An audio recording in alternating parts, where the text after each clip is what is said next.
नमस्कार साथियों, स्वागत है आपका अभिनव कैरियर एकेडमी के डिजिटल प्लेटफॉर्म पे। आज हम एमसीक्यू की महा मैराथन क्लास लेकर आए हैं, जिसके अंदर कंप्यूटर से रिलेटेड जितने भी क्वेश्चन हैं जो एग्जाम्स में आए हुए हैं या जो एग्जाम्स में आ सकते हैं, वो सारे हमने एक जगह इकट्ठे करके आपके लिए प्रेजेंटेशन तैयार की है। तो लास्ट टाइम है, आपको सिर्फ इन एमसीक्यूज को देखना है। ये एमसीक्यूज देख लेना, इसमें आपके लगभग क्वेश्चन जो एग्जाम्स में आने वाले हैं लगभग कवर हो जाएंगे। इन्हीं में से क्वेश्चन बार बार उठते हैं, कोई अलग से कोई क्वेश्चन बन के नहीं आता है। कंप्यूटर में ज़्यादा डीपली क्वेश्चन या कोई ज़्यादा हार्ड मैटर नहीं है, सिंपल सा है, टॉपिक है, सिंपल से क्वेश्चन होते हैं। तो इन एमसीक्यूज को देखो आप, तो सारा आप इसमें से कवर हो जाएगा। फर्स्ट क्वेश्चन है, which of the following is are characteristics of computer. Computer की विशेषताएं जो हमने फर्स्ट टॉपिक किया था उसके अंदर पूछी गई थी, कंप्यूटर की विशेषताएं कौन कौन सी होती है। तो यही क्वेश्चन है, ये क्वेश्चन बहुत बार आया हुआ है एग्जाम्स में। डिलीगेंस, परिश्रम, वर्सेटिलिटी, बहुमुखी प्रतिभा, रिलायबिलिटी, विश्वसनीयता, ऑल ऑफ द अबव। तो अपने को पता है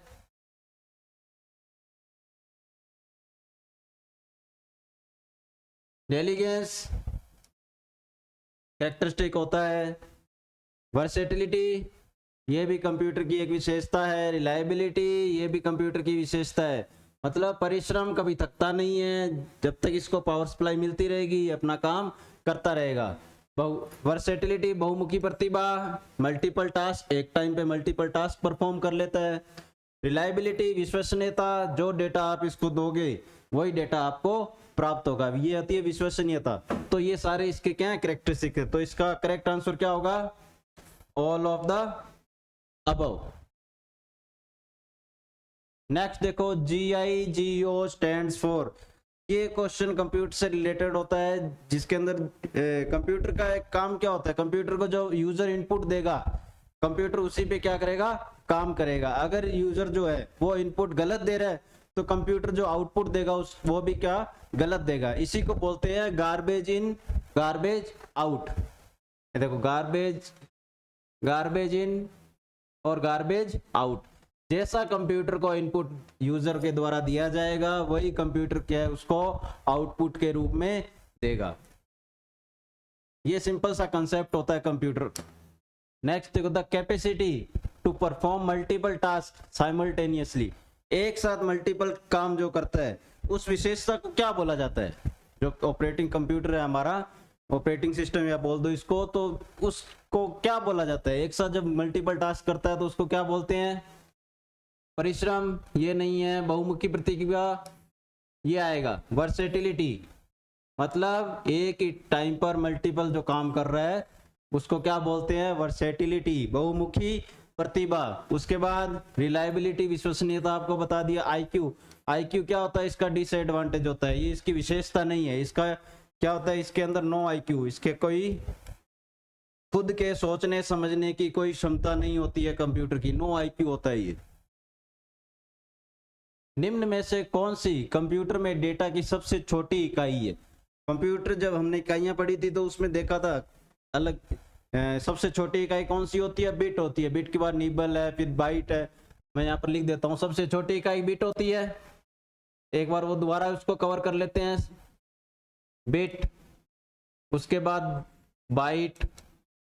एक बाइट किसके इक्वल होता है, 8 बिट के। इसके बीच में एक और होता है निब्बल। निब्बल निब्बल किसके इक्वल होता है, 4 बिट के। उसके बाद में आता है 1 KB, किलो बाइट। ये किसके इक्वल होता है, 1024 बाइट के, 1024 बाइट के। उसके बाद आता है 1 MB जिसको बोलते हैं मेगा बाइट, 1024 KB। उसके बाद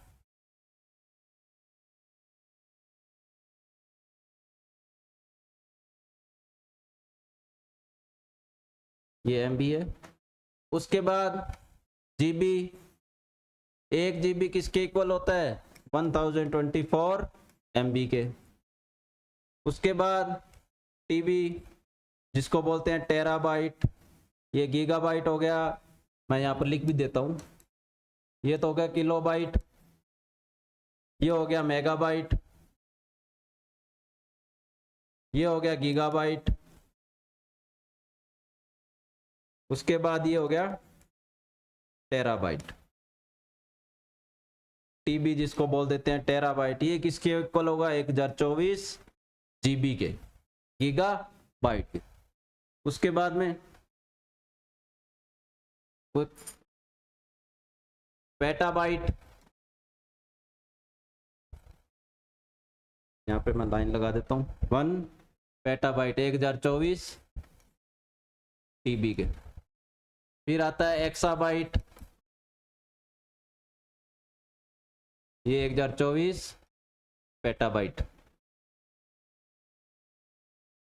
फिर आता है जेटाबाइट, 1024 एक्साबाइट।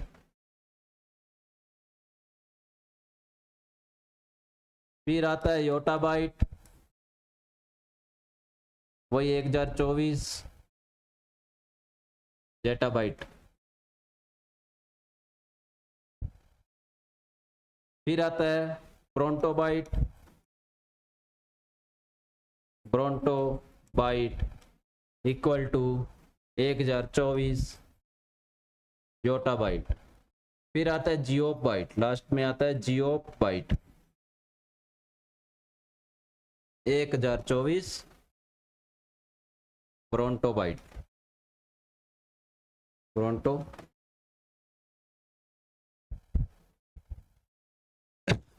तो ये एक मेमोरी की इकाइयां होती हैं। सबसे छोटी इकाई होती है बिट, सबसे स्मॉलेस्ट कौन सी होती है? बिट। उसके बाद निबल 4 बिट के इक्वल, 1 बाइट किसके इक्वल होती है? 8 बिट के इक्वल। ठीक है, तो इसका सही आंसर कौन सा हो गया? सबसे छोटी इकाई कौन सी है? बिट। निम्नलिखित में से कौन सी कंप्यूटर की विशेषता नहीं है?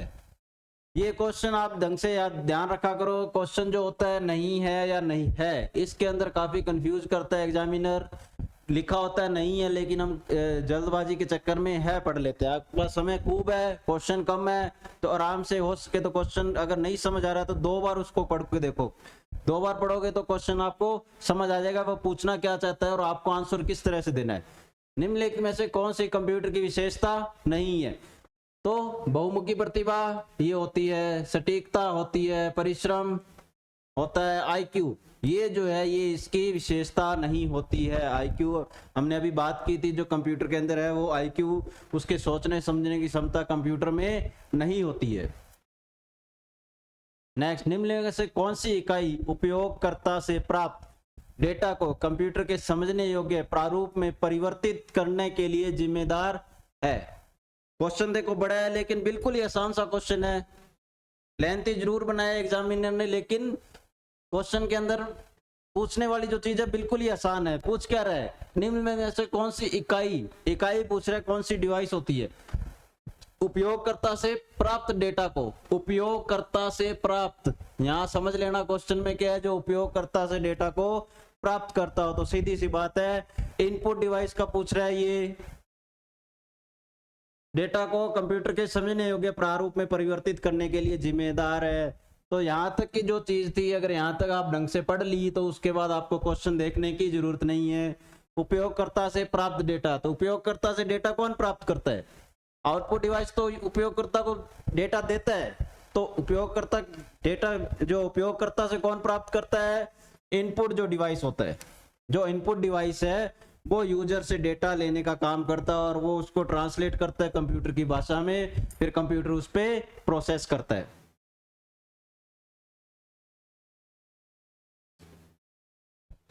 निम्नलिखित में से कौन सा कंप्यूटर कोड का प्रकार नहीं है? कंप्यूटर कोड का EDIC ये कुछ नहीं होता। ASCII होता है, American standard code for information, American standard code for information interchange, ये इसकी फुल फॉर्म होती है। फुल फॉर्म जितनी भी है आप उन सबको याद रखनी है, आपको जितनी फुल फॉर्म्स है उन सबको याद रखनी है। BCD binary coded decimal,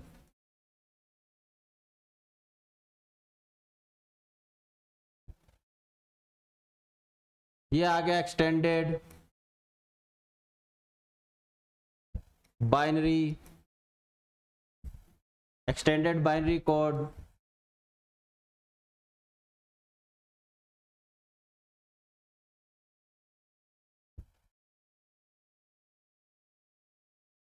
interchange code, extended binary coded decimal, interchange code. तो ये सब हो गए, लेकिन ये वाला जो इसका आंसर आएगा EDIC, इस तरह का कोई कोड कंप्यूटर के लिए नहीं होता है। निम्नलिखित में से किसे कंप्यूटर के संचालन को नियंत्रित करने के लिए डिजाइन किया गया है? निम्नलिखित में से किसे कंप्यूटर के संचालन को नियंत्रित कौन करता है? संचालन को नियंत्रित कौन करता है? यूजर नहीं करता है। एप्लीकेशन सॉफ्टवेयर तो यूजर्स के लिए बनी होती है। सिस्टम सॉफ्टवेयर, जो कंप्यूटर के अंदर जो सिस्टम सॉफ्टवेयर होते हैं, हमने जब सिस्टम सॉफ्टवेयर पढ़े थे उसमें देखा था कंप्यूटर को चलाने का काम कौन करता है, कंप्यूटर को मैनेज करने का काम कौन करता है? सिस्टम सॉफ्टवेयर जो होते हैं वो कंप्यूटर को चलाने का काम करते हैं। निम्नलिखित में से कौन से कंप्यूटर के भौतिक उपकरण है? भौतिक उपकरण, कंप्यूटर के वे पार्ट्स जिनको हम देख सकते हैं और छू सकते हैं, वो किस में आते हैं? भौतिक उपकरण में आते हैं। उनको क्या बोलते हैं? हार्डवेयर। और सॉफ्टवेयर कौन से होते हैं? वे पार्ट्स जिनको हम सिर्फ देख सकते हैं और छू नहीं सकते, वो किस में आते हैं? सॉफ्टवेयर हैं। सॉफ्टवेयर क्या बोलते हैं? Group of lines, code lines, जो इंस्ट्रक्शन, ग्रुप ऑफ इंस्ट्रक्शंस होता है, वो किसको बोलते हैं? सॉफ्टवेयर को। उसके बाद देखो, निम्नलिखित में से कौन सा उपकरण कंप्यूटर और बाहरी दुनिया के बीच संचार प्रदान करता है?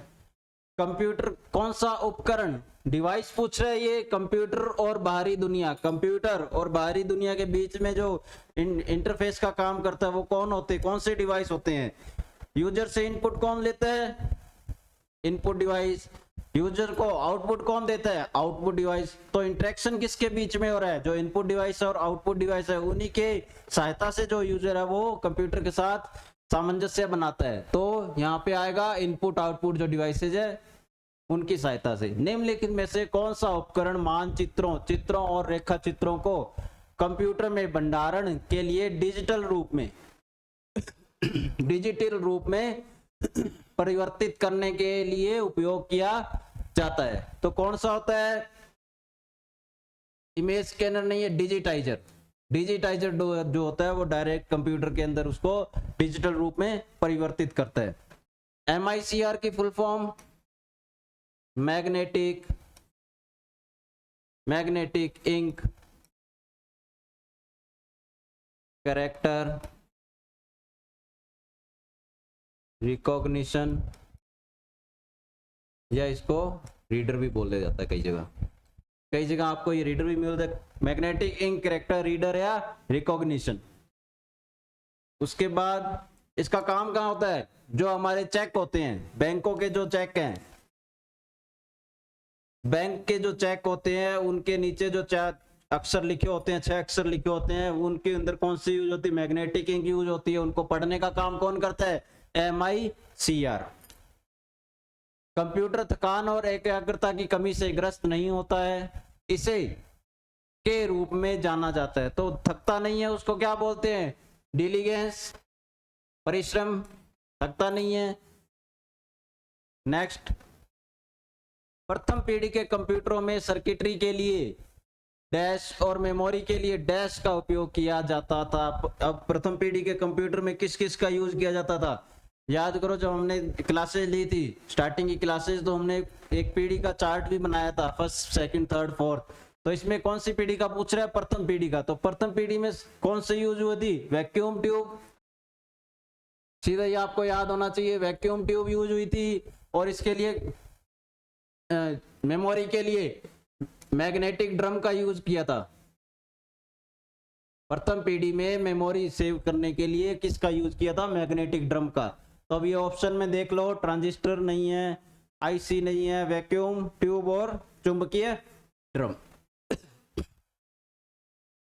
फर्स्ट जनरेशन में किस किस का यूज हुआ था? सर्किटरी में तो वैक्यूम ट्यूब का, और मेमोरी के लिए मैग्नेटिक ड्रम का। फ्लॉप्स स्टैंड्स फॉर, फ्लॉप्स एक टर्म है जो, फ्लॉप्स क्या है? फ्लॉप्स है जो सुपर कंप्यूटर होते हैं, सुपर कंप्यूटर की परफॉर्मेंस है वो किस में नापी जाती है? फ्लॉप्स में नापी जाती है, याद रखना ये।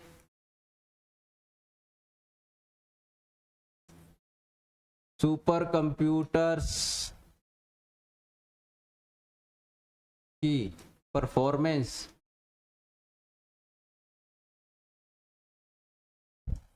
की इकाई होती है ये फ्लॉप्स। फुल फॉर्म क्या होती है? फ्लोटिंग पॉइंट ऑपरेशंस पर सेकंड। फ्लोटिंग पॉइंट कहां पर है? फ्लोटिंग पॉइंट ऑपरेशन पर सेकंड। तो इसकी फुल फॉर्म पूछिए, फ्लोटिंग पॉइंट ऑपरेशन पर सेकंड। और फ्लॉप्स होता क्या है? सुपर कंप्यूटर की जो स्पीड की इकाई है, परफॉर्मेंस की जो इकाई होती है, वो किस में नापी जाती है? फ्लॉप्स में नापी जाती है। स्टोर्ड प्रोग्राम्स अवधारणा डैश द्वारा विकसित की गई थी। तो किसने किया था स्टोर्ड प्रोग्राम? सबसे पहले जो स्टोर्ड प्रोग्राम लाए थे वो कौन लाए थे? Von Neumann. Next, ULSI stands for, full form पूछी है। ULSI ultra large scale integration, ultra large scale integration.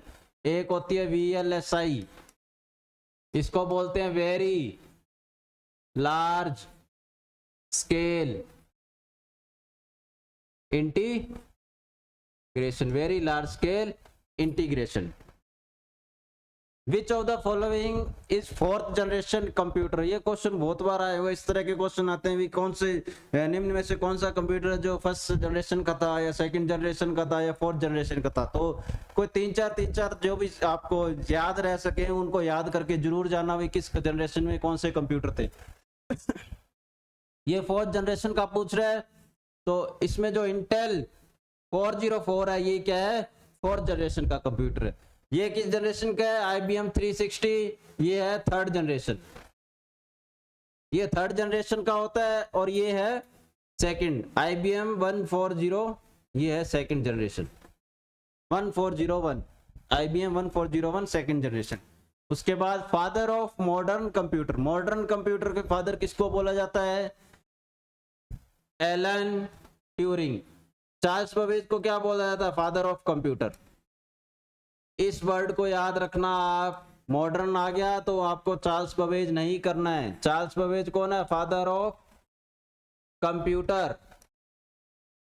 इन्होंने दो इंजन बनाए थे, एनालिटिकल इंजन और डिफरेंस इंजन, इसलिए इनको क्या बोला जाता है? Father of computer. अब जो मॉडर्न कंप्यूटर है उसके जो फादर है वो कौन है? Alan Turing. और इनको क्या बोला जाता है? John McCarthy. इनको क्या बोला जाता है? Father of AI, artificial intelligence. ये क्वेश्चन भी आ गया देखो, फादर ऑफ एआई तो जॉन मैकार्थी। हाइब्रिड कंप्यूटर वह होता है जिसमें के संयुक्त गुण होता है। कंप्यूटर जब हमने पढ़े थे तो उसके अंदर प्रकार देखे थे कंप्यूटर के, एक तो था एनालॉग, एक था डिजिटल और एक था हाइब्रिड।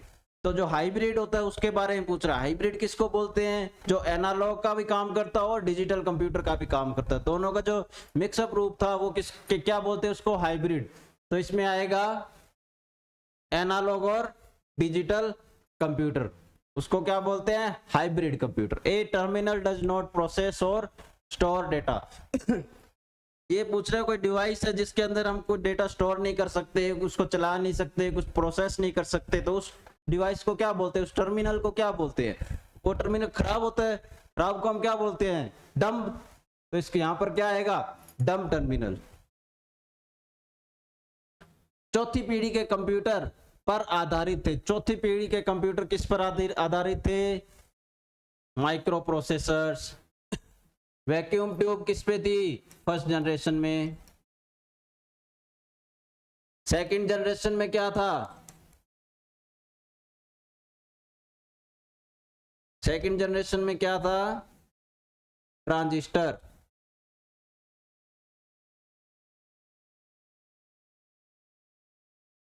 थर्ड में क्या थी? IC, integrated chip. आईसी को क्या बोलते हैं?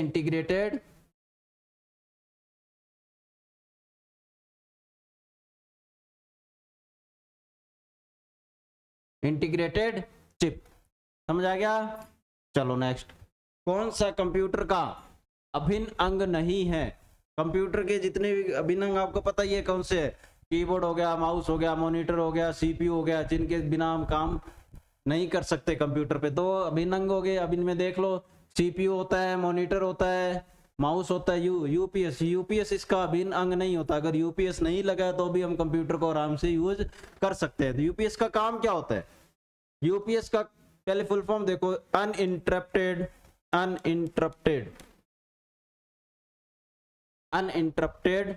पावर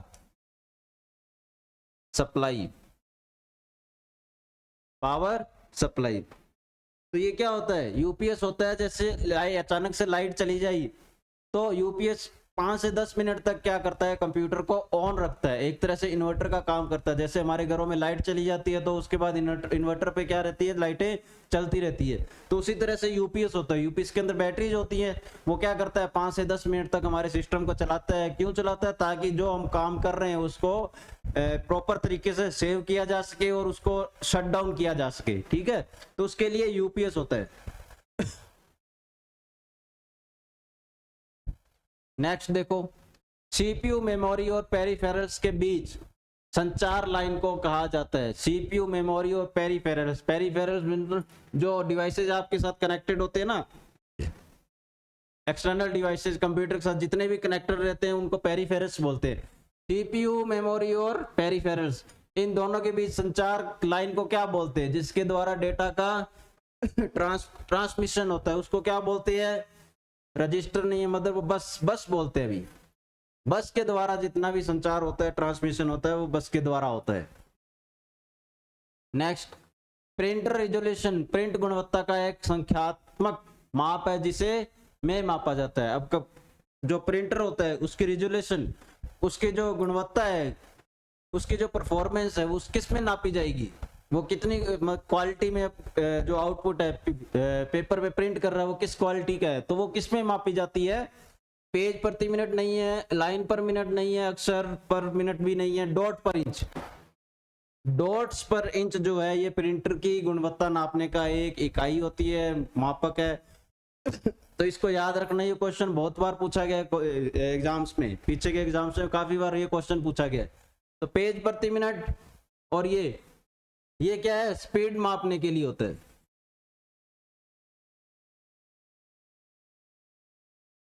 जो प्रिंटर है उसकी स्पीड नापने के लिए जो इकाई होती है वो इसमें होती है, पेज प्रति मिनट, लाइन प्रति मिनट, अक्षर प्रति मिनट। लेकिन गुणवत्ता की बात करते हैं तो डॉट्स पर इंच आता है। Impact printer is are. अब इनमें से देखना इंपैक्ट प्रिंटर कौन से है। जब हमने प्रिंटर पढ़े थे तो उसमें टाइप देखे थे, 2 टाइप देखे थे। एक तो था इंपैक्ट प्रिंटर, एक था non impact printer. Impact printer जिसमें एक हैमर लगा होता है जिसकी सहायता से पेपर पे वो हैमर चोट करता है और पेपर पे प्रिंट होता है। लेकिन नॉन इंपैक्ट में क्या होता है? हैमर नहीं होता है, दूसरी टेक्नोलॉजी जैसे थर्मल हो गया या इंक जेट हो गया, स्प्रे, उसकी सहायता से प्रिंट होता है। तो ये क्या पूछ रहा है? Impact printer. इंपैक्ट प्रिंटर कौन से है? Dot matrix printer impact printer है, लाइन प्रिंटर नहीं है, Daisy wheel printer. Impact printer पूछ रहा है ना, इंपैक्ट प्रिंट, लाइन प्रिंटर में भी आया था ड्रम प्रिंटर, याद है आपको? लाइन प्रिंटर देखा था, daisy wheel printer, dot matrix. तो all of the above. Line printer भी इंपैक्ट प्रिंटर में था। डॉट मैट्रिक्स प्रिंटर डॉट की सहायता से बनाता है। डेजी व्हील जिसके अंदर एक ड्रम लगा होता है, व्हील की तरह होता है, देखा था ना आपने, इस तरह से था। डेजी के एक फ्लावर का नाम होता है, इस तरह से बना होता है।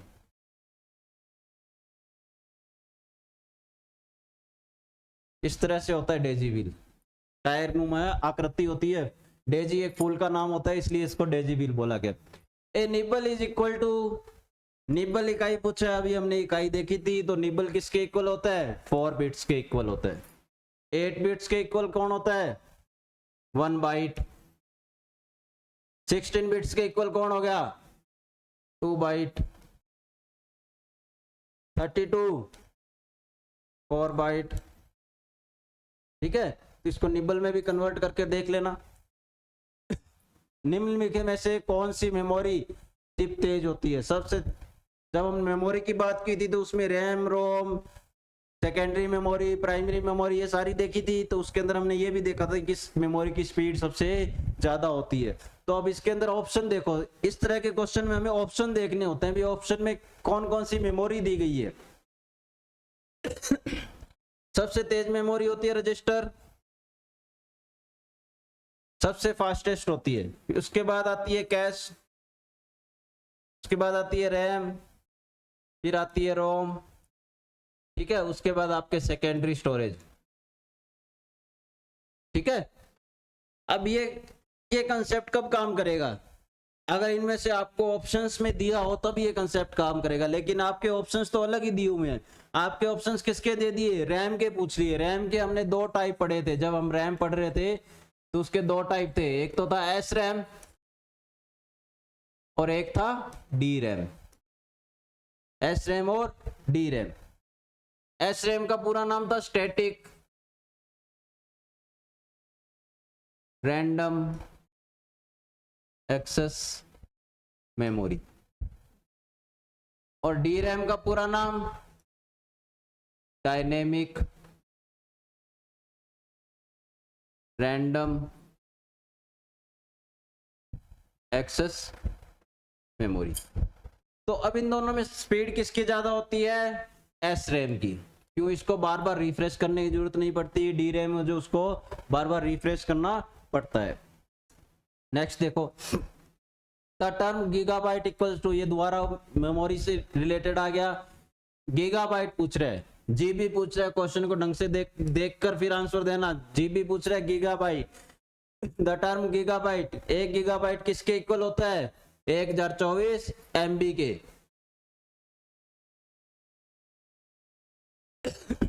इसका और देख लो, ये किसके इक्वल होता है 1 KB के।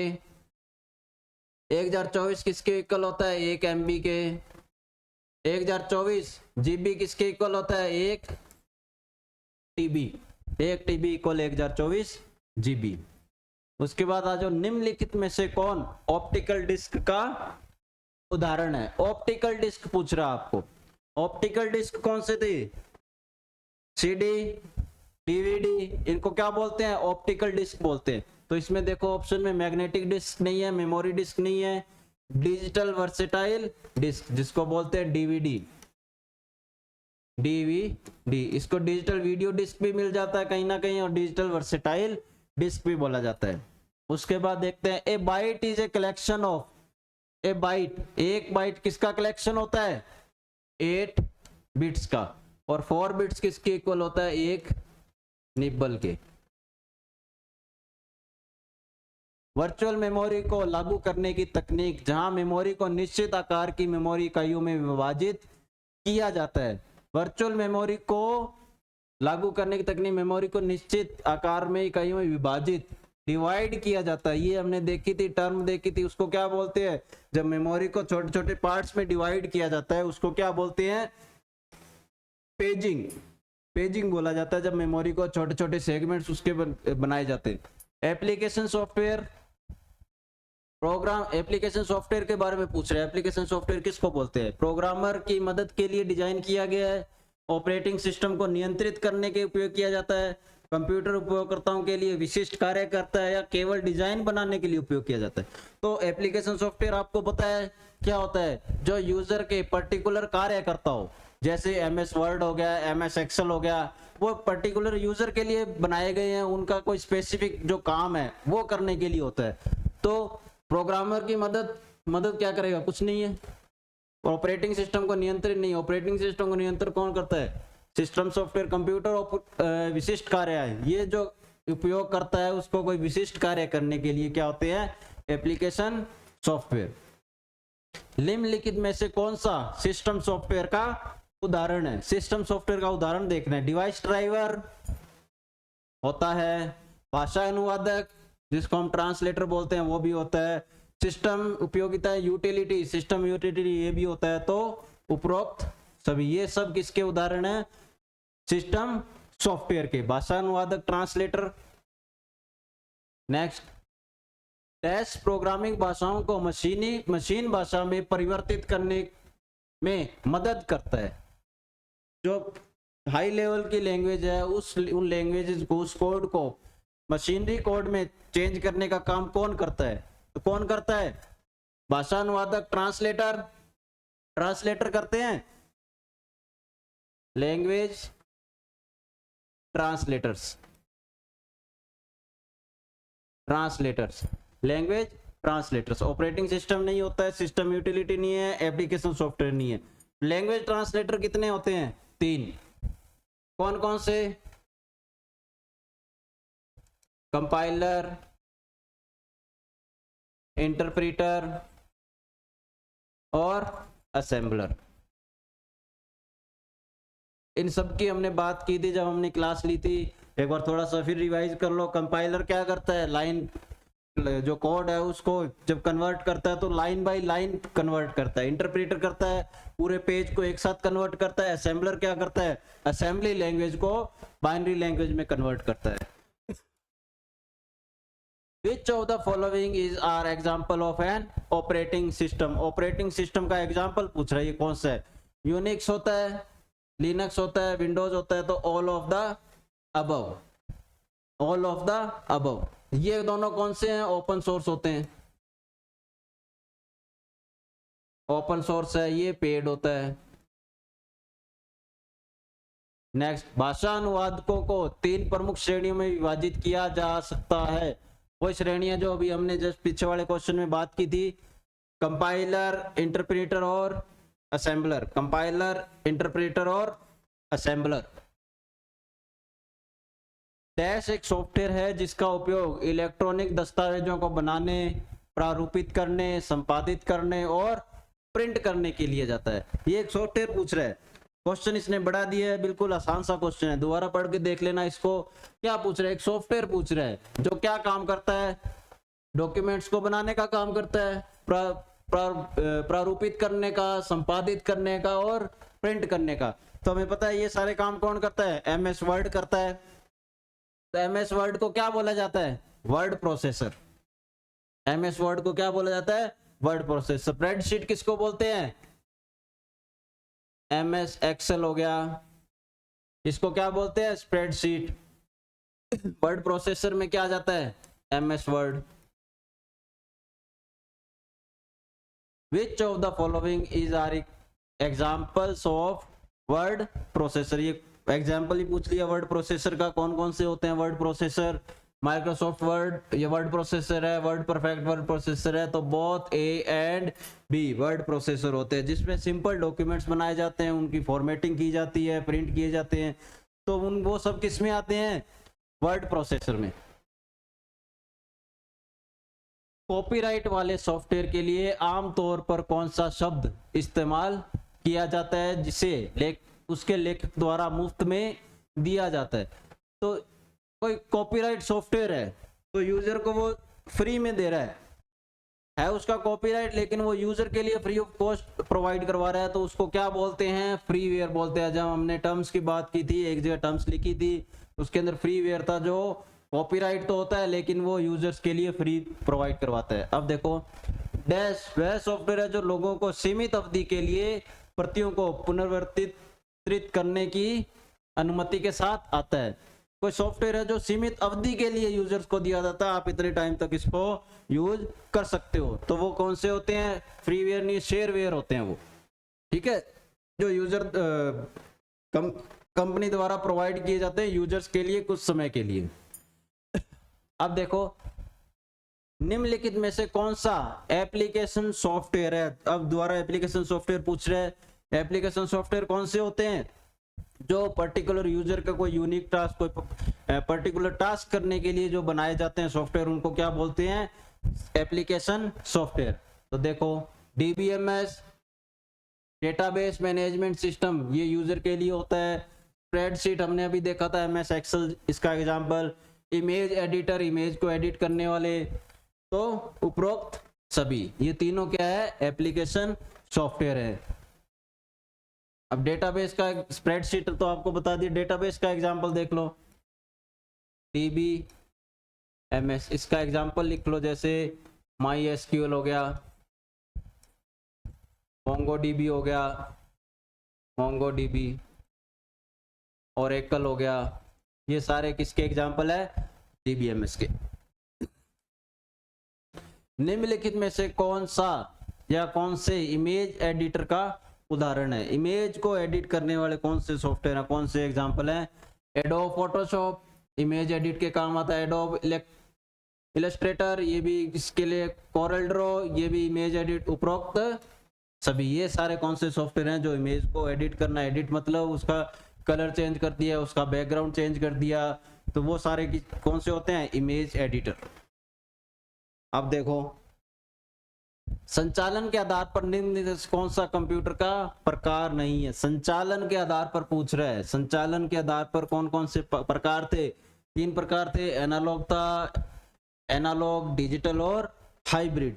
तो इसमें देखो, डिजिटल होता है, एनालॉग होता है, हाइब्रिड होता है, और ये कोई रिमोट, ये कोई टाइप नहीं होता है। तो कंप्यूटर का संचालन के आधार पर 3 टाइप है, digital, analog, hybrid, remote type का कोई प्रकार नहीं होता। What does GUI stands for? जब हमने ऑपरेटिंग सिस्टम की बात की थी, जब हमने विंडो की बात की थी, उस टाइम हमने देखा था GUI क्या होता है, CUI क्या होता है। तो GUI क्या होता है, ग्राफिकल यूजर इंटरफेस। अब इस क्वेश्चन को थोड़ा ध्यान से देखना, आपको आता होता है, लेकिन इस तरह के क्वेश्चन कंफ्यूज करने के लिए डाले जाते हैं एग्जामिनर के द्वारा। GUI पूछ रहा है, आपने देखा ग्राफिकल यूजर इंस्ट्रक्शंस, और फटाफट इसको क्या कर दिया, टिक कर दिया, लेकिन आपको दोबारा से फिर देखना पड़ेगा, ग्राफिकल इंस्ट्रक्शंस नहीं होता है, ग्राफिकल यूजर इंटरफेस होता है। यहाँ पर क्या है, ग्राफिकल यूजर इंटरफेस, ये इसका करेक्ट आंसर होगा। तो ऑप्शंस देखो बिल्कुल सेम सेम दे देता है वो, तो ओवर कॉन्फिडेंट हमें नहीं होना है एग्जाम में, बिल्कुल एकाग्रता से, बिल्कुल कंसंट्रेट होकर क्वेश्चन को पढ़ना है, उसी कंसंट्रेशन के साथ तो जो ऑप्शंस दिए हुए हैं उनको देखना है। एग्जाम्स में सिर्फ आपका दिमाग एग्जाम्स, उस एग्जाम हॉल के अंदर ही रहना चाहिए, उसके बाहर जैसे ही आपका दिमाग गया, इसका मतलब है आप एग्जाम से, कंपटीशन से आउट हो चुके हो। तो GUI हो गया ग्राफिकल यूजर इंटरफेस, कौन सा ग्राफिकल यूजर इंटरफेस का एग्जांपल कौन सा है, MS, विंडो, लिनक्स, जिसके अंदर ग्राफिक्स का यूज किया जाता है। एक होता है CUI कैरेक्टर यूजर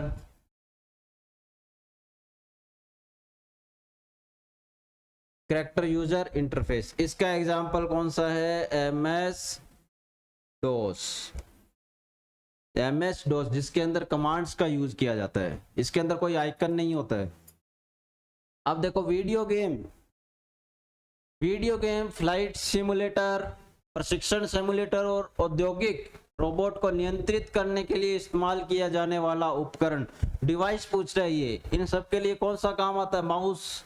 तो माउस तो पॉइंटिंग डिवाइस हो गया, लाइट पेन नहीं है, जॉयस्टिक क्या होता है, गेम्स में वगैरह में यूज होता है, जिसके अंदर एक स्टिक होती है, इस तरह से गियर टाइप का होता है, ठीक है ना, इस तरह से होता है।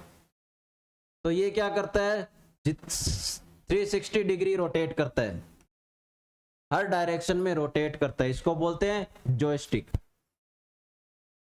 एक प्रिंटर जो एक बार में एक लाइन प्रिंट करता है और जिसमें अक्षरों का एक पूर्व निर्धारित सेट होता है, उसे कहा जाता है।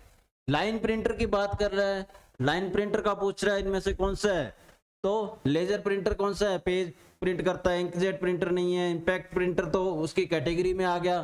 तो इसके अंदर कौन सा आ गया, ड्रम प्रिंटर। ड्रम प्रिंटर में क्या होता है, एक ड्रम होता है, इस तरह से ड्रम होता है, तो इस ड्रम पे क्या होती है, लाइनें ये लिखी होती है, यहाँ पर अक्षर लिखे होते हैं लाइनें, एक लाइनों में, तो इसकी ये कौन सा हो गया, ड्रम प्रिंटर।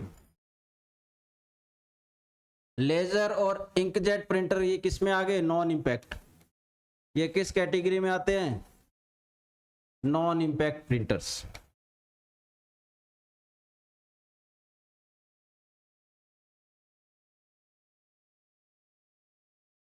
नेक्स्ट क्वेश्चन देखो, निम्नलिखित में से कौन सा एमएस ऑफिस सूट का सॉफ्टवेयर प्रोग्राम है? एमएस ऑफिस के कंटेंट पूछ रहे हैं, कौन कौन से कंटेंट है एमएस ऑफिस में, क्या क्या आता है एमएस ऑफिस में? एमएस वर्ड आता है, एमएस एक्सेल आता है, एमएस एक्सेस आता है, एमएस पावर पॉइंट आता है, एमएस आउटलुक आता है, ये और एमएस पिक्चर मैनेजर आता है। ये सारे किस में आते हैं? एमएस ऑफिस में।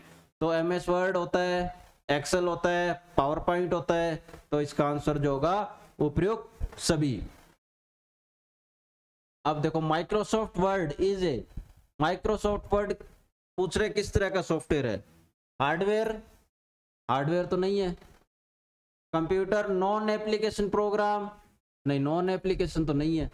कंप्यूटर एप्लीकेशन, ये एप्लीकेशन प्रोग्राम आ गया। तो ये क्या है? एमएस वर्ड क्या है? एप्लीकेशन प्रोग्राम है। थोड़ा सा ऑप्शंस को क्या कर दिया इसने? घुमा दिया है। तो आपको ऑप्शंस में कंफ्यूज नहीं होना है। नहीं समझ आ रहा तो 2 बार पढ़ना, 3 बार पढ़ना, टाइम आपके पास पूरा है। Which of the following is not present in MS Word? MS Word में क्या चीज नहीं होती है? तो वर्ड काउंट, वर्ड काउंट होता है जो स्टेटस बार पे हमको दिखाता रहता है। फॉन्ट का साइज हम चेंज कर सकते हैं। ब्रश, ब्रश इसमें नहीं होता है भाई। ब्रश, इसके जो राइट आंसर है वो इसका ब्रश आएगा। ब्रश किस में होता है? जो विंडो का कंटेंट होता है पेंट, पेंट में होता है ये ब्रश, ठीक है ना। विंडो का जो खुद का एक सॉफ्टवेयर होता है, जब विंडो के साथ में आता है, वो होता है पेंट। पेंट के अंदर ब्रश होता है। पेंट किसके काम आता है? नॉर्मल ड्राइंग के काम आता है। वर्ड काउंट, जो वर्ड को काउंट करता है। फॉन्ट साइज, फॉन्ट साइज में आपको बताया था मैक्सिमम कितना होता है और मिनिमम कितना होता है। जो टूल है उसके अंदर कितना होता है? मैक्सिमम तो होता है 72 और मिनिमम कितना होता है? 8 तक मिनिमम होता है। अगर वैसे हम मैनुअली अगर इसको एक्सटेंड करना चाहें तो मैक्सिमम कितना होता है? 1638 पॉइंट और मिनिमम 1 पॉइंट। ये मैनुअली है। ये जो है ये मैनुअली आपको, ये मैनुअली अगर आप चेंज कर रहे हो तो आप यहां तक इसको चेंज कर सकते हो, ठीक है ना।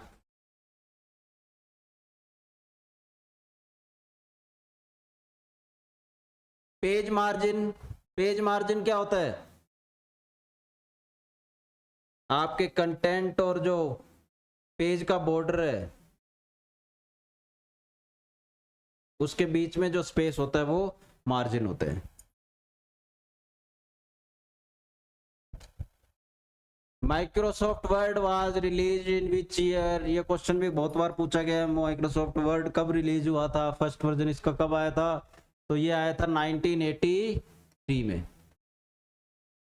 जब माइक्रोसॉफ्ट वर्ड रिलीज हुआ तब इसका प्रारंभिक नाम क्या था? सबसे पहले जब एमएस वर्ड आया था तो उसका नाम क्या था? एमएस वर्ड नहीं था, उसको क्या बोलते थे? मल्टी टूल वर्ड बोलते थे इसको। एमएस वर्ड में WYSIWYG की अवधारणा का क्या अर्थ है? ये एक कंसेप्ट है जिसपे एमएस वर्ड काम करता है। क्या कंसेप्ट है? देखो, ये होता है what you see is what you get. यहां पर आ गया what you see is what you get. तो ये जो ऑप्शन है इसका सही होगा।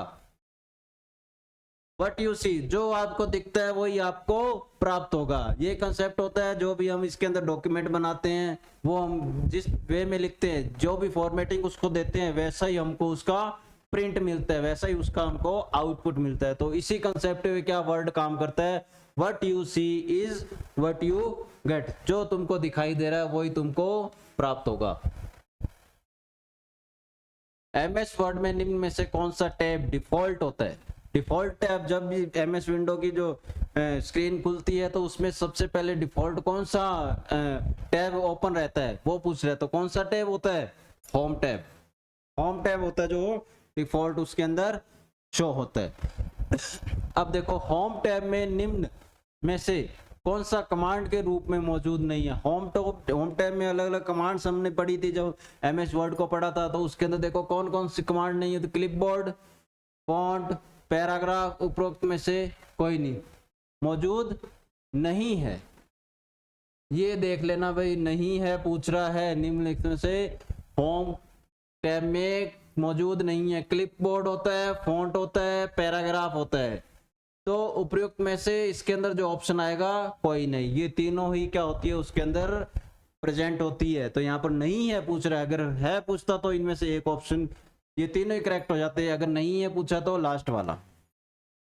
विच of the following is second tab. अब एमएस वर्ड में पूछ रहा है ये सेकंड टैब कौन सी है, सेकंड टैब पूछ रहे, सेकंड टैब पूछ रहे, सेकंड टैब कौन सी होती है, इंसर्ट टैब। होम टैब कौन सी होती है, फर्स्ट होती है, या इसको डिफॉल्ट टैब बोलते हैं, डिफॉल्ट जो ओपन रहती है।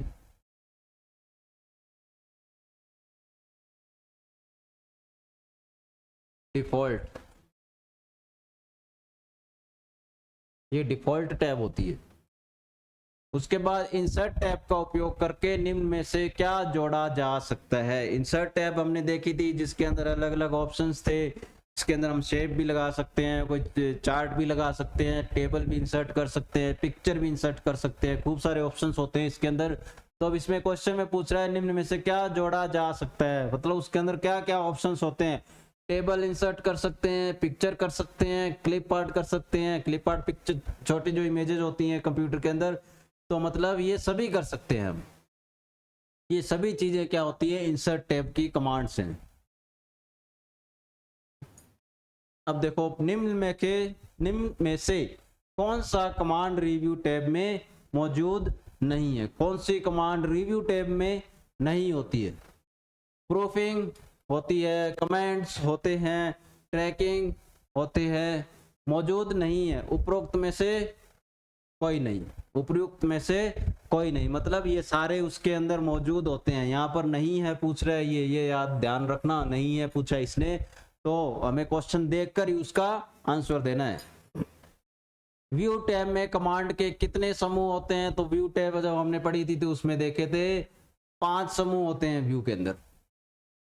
निम्नलिखित में से कौन सा व्यू टैब में एक कमांड है, निम्नलिखित में से कौन सा व्यू की एक कमांड है। डॉक्यूमेंट्स व्यू के अंदर है, show hide, marks show hide करना, जूम, वो भी व्यू के अंदर होता है। उपयुक्त सभी, ये सारी कमांडें किसकी हैं, व्यू टैब की होती हैं। ये जो कमांड्स है ना, जो कमांड्स हम बार बार देख रहे हैं, तो आपको पहले ही बोला था कमांड्स आपको सारी देख के जानी है, कौन सी कमांड कौन सी टैब के अंदर होती है, तो वो सारी क्वेश्चन इसका बार बार पूछता है वो। Which shortcut key is used in MS Excel to open the find and replace window. अब ये शॉर्टकट की पूछ रहा है, शॉर्टकट की पूछ रहा है, किसकी पूछ रहा है, find and replace. Find and replace, find and replace क्या होता है, कोई चीज ढूंढना और उसको किसी दूसरे के साथ रिप्लेस करना, किसी दूसरे टेक्स्ट के साथ रिप्लेस करना। तो इसकी शॉर्टकट की पूछ रहा है। कंट्रोल एस, कंट्रोल एस नहीं होती है, कंट्रोल एस किसकी होती है, सेव के लिए होती है। कंट्रोल एन न्यू फाइल के लिए होती है। कंट्रोल एच, कंट्रोल एच किसकी होती है, फाइंड एंड रिप्लेस। तो इसका आंसर क्या होगा, find and replace. Control H save, control N new file, control H find and replace. Control K, control K किसकी होती है, हाइपरलिंक के लिए। हाइपरलिंक अगर हमें इंसर्ट करना है डॉक्यूमेंट में तो उसके लिए होती है हाइपरलिंक की कंट्रोल प्लस के। फाइंड एंड रिप्लेस क्या करता है, कोई टेक्स्ट है, जैसे कोई किसी का नाम रिप्लेस करना है, कोई डॉक्यूमेंट हमने बनाया उसके अंदर मान लो भाई 20 एक जगह पे हमने उस नाम लिख दिया किसी एक पर्सन का। अब हमें पता लगा कि उस पर्सन का नाम कुछ और था, तो मैनुअली अगर हम उसको ढूंढ के करेंगे तो टाइम लगेगा और उसमें गलती होने के चांसेस भी है। तो उसको इजी करने के लिए क्या करते हैं, फाइंड एंड रिप्लेस। फाइंड मतलब उसको पहले उस नाम को ढूंढेगा, फिर उसकी जगह जो सही नाम है उससे उसको रिप्लेस कर देगा। तो ये होता है find and replace. What happens when you see select a cell in MS Excel and type equal to 25? ये MS Excel का है, तो MS Excel में क्या होता है, रोज एंड कॉलम्स होती हैं, रोज एंड कॉलम्स होती हैं एक्सेल में। तो ये क्या पूछ रहा है, जैसे कोई सेल है, सेल किसको बोलते हैं, ये जो एक बॉक्स होता है जहां पर रो और कॉलम एक दूसरे को कट करती हैं, ये सारे क्या होते हैं, ये सारे क्या हैं, सेल हैं। ये जितने भी बॉक्स आपको दिख रहे हैं इनको क्या बोलते हैं, सेल बोलते हैं। ये सारे सेल होते हैं। ये क्या है, सेल्स है। क्या पूछ रहा है, जब आप किसी सेल के अंदर इक्वल टू B25 लिख रहे हैं, तो इक्वल टू B25 लिख रहे हैं, इसका मतलब जो सेल है B25, जो सेल है B25 वाली जो सेल है, उसके अंदर जो डेटा है वो आपकी जिस सेल के अंदर ये आप टेक्स्ट लिख रहे हो उसके अंदर सेम इज इट आएगा। तो ऑप्शन देखो, चयनित सेल इक्वल टू B24, नहीं गलत है। चयनित सेल एक त्रुटि दिखाएगा, नहीं त्रुटि नहीं दिखाएगा, सही है ये। उसके बाद चयनित सेल वह मान दिखाएगा जो B25 में निहित है। जो B25 सेल के अंदर जो डेटा पड़ा है उसी डेटा को आपको उस सेल के अंदर दिखाएगा जहां पर आपने ये एंटर किए। अब देखो, निम्नलिखित में से किसका उपयोग सक्रिय सेल को वर्तमान पंक्ति के पहले कॉलम में ले जाने के लिए किया जाता है। तो शॉर्टकट की पूछिए, इसने शॉर्टकट की पूछिए, पहले कॉलम में फर्स्ट कॉलम में जाने के लिए किसका यूज करते हैं हम, कंट्रोल प्लस होम का। पेज अप, एक पेज अप कर देगा, पेज डाउन कर देगा। होम क्या करेगा, जो लाइन है, जो लाइन की शुरुआत में लेकर जाएगा। ये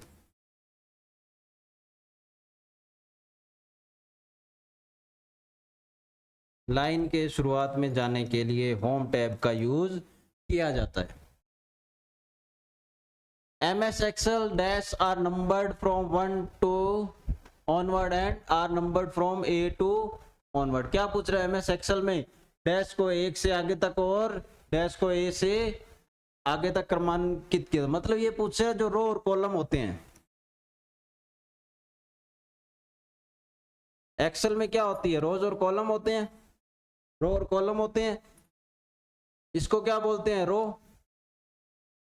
ये क्या होते हैं, कॉलम। तो ये क्या पूछ रहा है, किसको नंबरिंग दी जाती है 1 to 1 से, और किसको दिया जाता है अल्फाबेट। किसको तो डिजिट से मेंशन किया जाता है और किसको अल्फाबेट से में शो किया जाता है। तो जो कॉलम होते हैं वहां पर होता है ABCD और ऐसे चलता रहता है, और जो रोज होती है वो 1 2 3 और ऐसे चलती रहती है। तो किसको होता है, 1 से रोज को, फिर कॉलम्स को। तो जहां पर नंबरिंग होती है, डिजिट्स होते हैं 1 2 3 4 5 है, गिनती लिखी हुई है, वो तो किसके लिए होती है, रोज के लिए। और जहां पर अल्फाबेट्स आ गए, ABCD आ गई, वो किसके लिए होते हैं, कॉलम्स के लिए। और इसके अंदर एक चीज और ध्यान रखना, कितने होते हैं रोज, 10।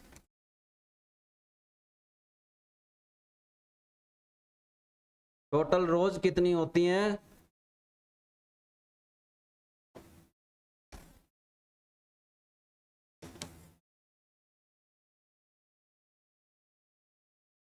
10,48,576, 10,48,576 क्या होती है,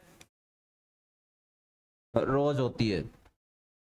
और 16,384 क्या होती है, कॉलम्स होते हैं।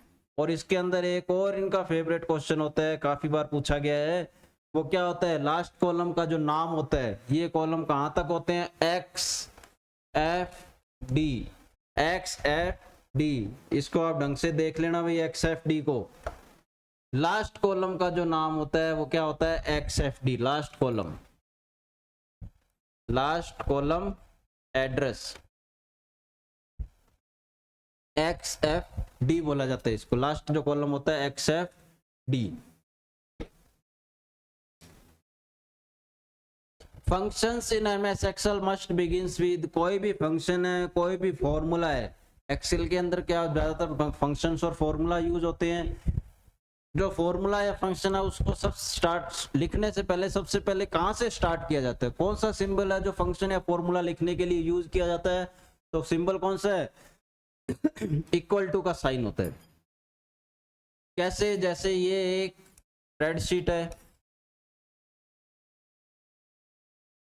मान लो यहाँ पर मेरे को कोई फॉर्मूला लिखना है तो मैं सबसे पहले क्या लिखूंगा, इक्वल टू लिखूंगा, उसके बाद जो भी मेरे को फॉर्मूला लिखना है, जैसे सम लिखना है, सम लिख दिया, फंक्शन, सॉरी इनको फंक्शंस बोलते हैं, इक्वल टू सम, सबसे पहले क्या लगाऊंगा मैं, इक्वल टू। फॉर्मूला क्या होता है, जैसे equal to a1 plus a5 plus b2, ये क्या होता है फॉर्मूला, मतलब ये तीन जो सेल है, ये इनके तीन सेल्स के एड्रेस हैं, ये सेल्स के एड्रेस हैं a1 a5 b2, इन सेल्स के अंदर जो वैल्यूज है उन सबको ऐड करने का काम ये फॉर्मूला कर रहा है। और एक चीज ध्यान में रखना, जो एड्रेस होता है वो किसका कॉम्बिनेशन होता है, पहले तो उसके अंदर कॉलम का नाम आता है, फिर उसके साथ आता है रो। कौन सा कॉलम है, ए कॉलम है, कौन सी रो है, फर्स्ट रो है। हर सेल का एक यूनिक एड्रेस होता है, जैसे 1 2 ये रोज होगी, ये ए बी ये कॉलम्स हो गए, तो इसका जो एड्रेस होगा वो क्या है, इसका जो एड्रेस है वो क्या होगा, A1। इसका एड्रेस क्या होगा, इसका एड्रेस क्या होगा, कौन सा कॉलम है, बी, कौन सी रो है, 3 नंबर, तो B3 पहले कॉलम आएगा, उसके बाद रो आएगी।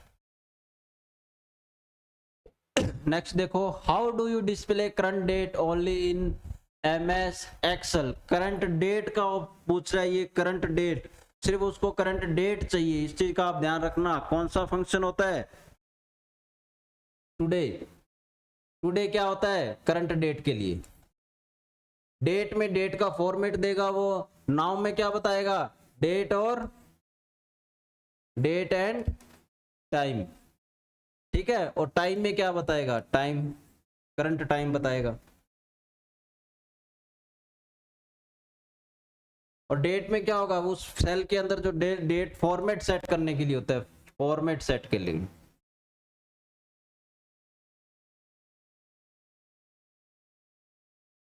फॉर्मेट मतलब dd चाहिए, dd जैसे dd इस फॉर्म में चाहिए, या आपको किसी और फॉर्म में चाहिए, वो होता है फॉर्मेट।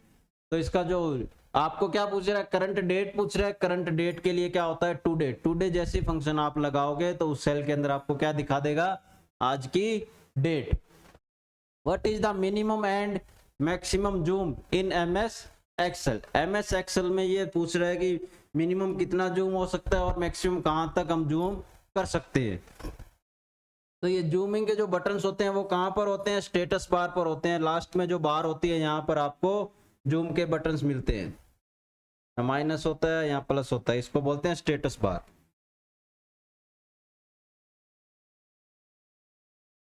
ठीक है, तो ये क्या पूछ रहा है, मैक्सिमम और मिनिमम और मैक्सिमम। मिनिमम कितना जूम होता है, 10 होता है, और मैक्सिमम कितना होता है, 400।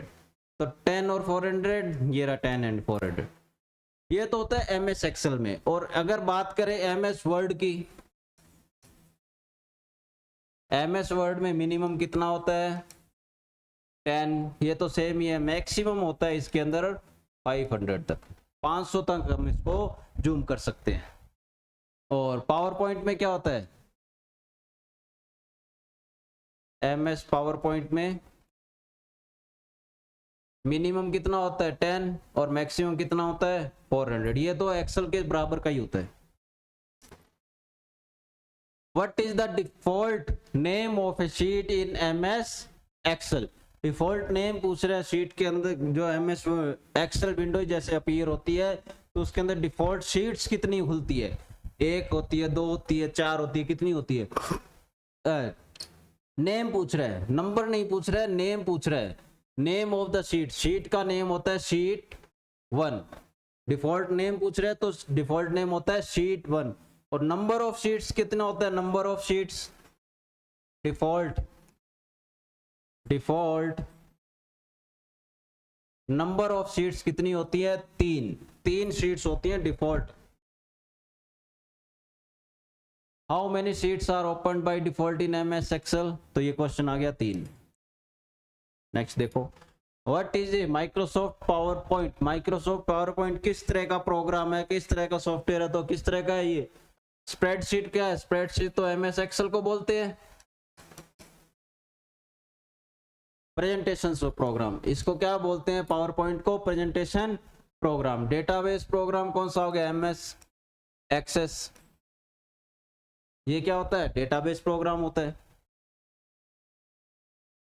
पावर पॉइंट में प्रेजेंटेशन बनाने के लिए निम्न में से किसे पेज कहा जाता है। पावर पॉइंट में क्या बनती है, प्रेजेंटेशंस बनती है, पावर पॉइंट में प्रेजेंटेशंस बनती है। प्रेजेंटेशंस के लिए जो उसके अंदर पेज होता है उसको क्या बोलते हैं, तो उसके अंदर पेज को क्या बोलते हैं, स्लाइड्स बोलते हैं, स्लाइड, ये रहा। तो पावर पॉइंट में प्रेजेंटेशन बनाने के लिए निम्न में से क्या बोला जाता है, स्लाइड बोला जाता है, ठीक है।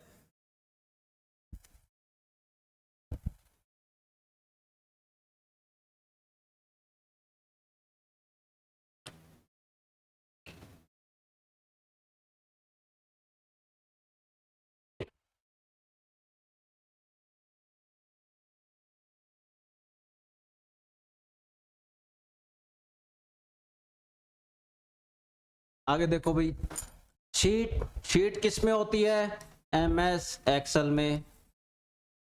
शीट किस में होती है, MS एक्सेल में। और पेज किस में होते हैं, अगर पेज की बात करें तो पेज किस में बनते हैं, MS वर्ड में।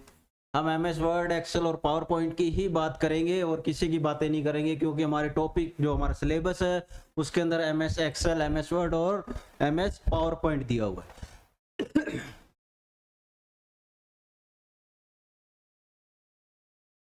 एक चीज और देख लो, पावर पॉइंट का जो एक्सटेंशन होता है, पावर पॉइंट की कोई फाइल है उसका एक्सटेंशन क्या होगा, एक्सटेंशंस देख लो, एक्सटेंशंस। जो MS वर्ड होता है उसकी कोई फाइल है तो उसका क्या होगा, .docx या .doc। अगर MS एक्सेल की बात करें तो .xls या .xlsx।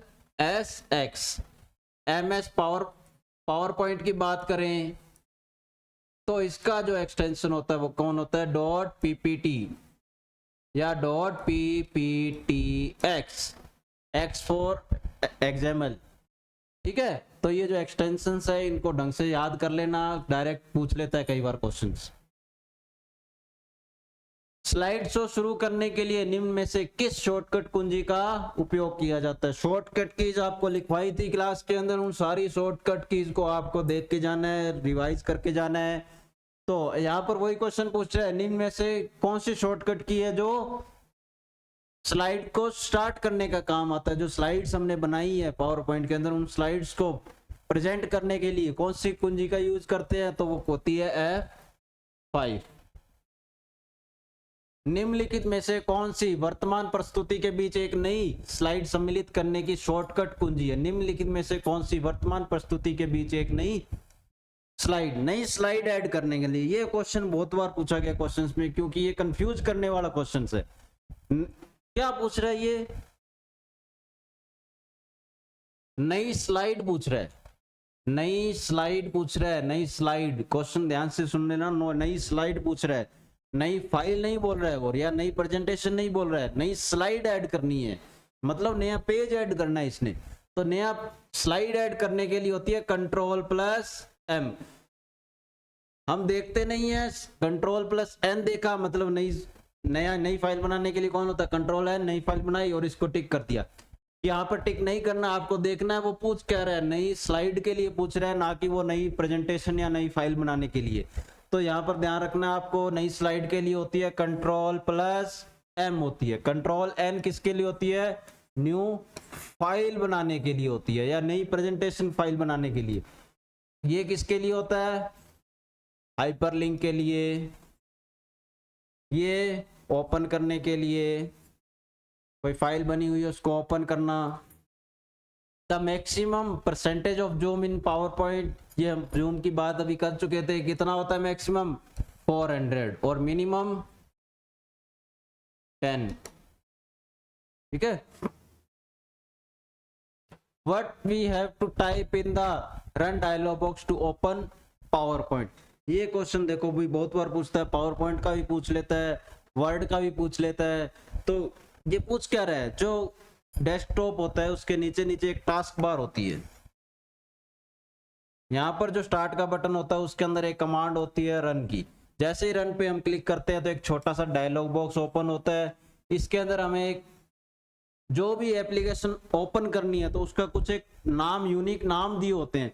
जैसे वही नाम ये पूछ रहा है, वो यूनिक नाम कौन सा है जो हम रन कमांड से सीधा इसको रन डायलॉग बॉक्स से रन कर सकते हैं। हमें उसको ढूंढने की जरूरत नहीं है अंदर जाके एमएस ऑफिस कहाँ पर है, एमएस ऑफिस के अंदर फिर पावर पॉइंट कहाँ पर है, ये ढूंढना ना पड़े उसके लिए एक यूनिक वर्ड दे दिया उन्होंने, जो आप किसके अंदर रन के अंदर सीधा उसको टाइप करो और उसको स्टार्ट कर सकते हो। तो वही पूछ रहा है इसके लिए कौन सा है, पावर पॉइंट के लिए पूछ रहा है। तो पावर पॉइंट के लिए होता है पावर PNT, पावर PNT, ये तो होता है पावर पॉइंट के लिए।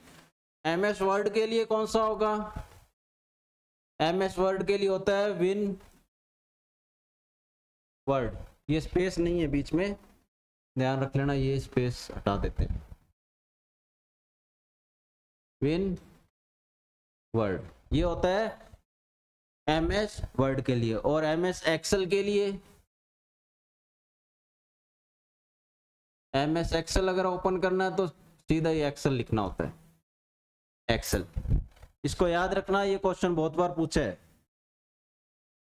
स्लाइड शो को रोकने के लिए निम्न में से किस शॉर्टकट कुंजी का उपयोग किया जाता है। जो स्लाइड शो हमने स्टार्ट की थी, स्लाइड शो स्टार्ट करने की कुंजी कौन सी थी, शॉर्टकट की कौन सी थी, F5। अब उसको रोकने के लिए कौन सी है, तो रोकने के लिए होती है एस्केप की।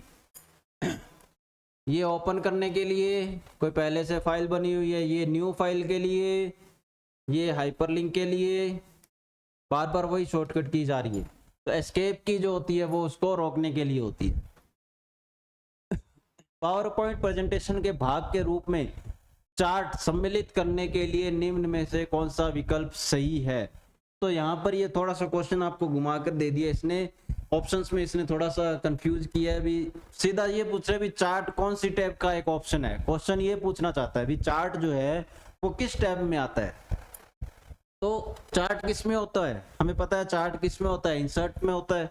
तो देख लो इंसर्ट चार्ट, इंसर्ट के अंदर चार्ट, ठीक है। ये नहीं होता है इंसर्ट में, एडिट में चार्ट थोड़ी, व्यू में भी नहीं होता। तो इंसर्ट में क्या होता है, चार्ट।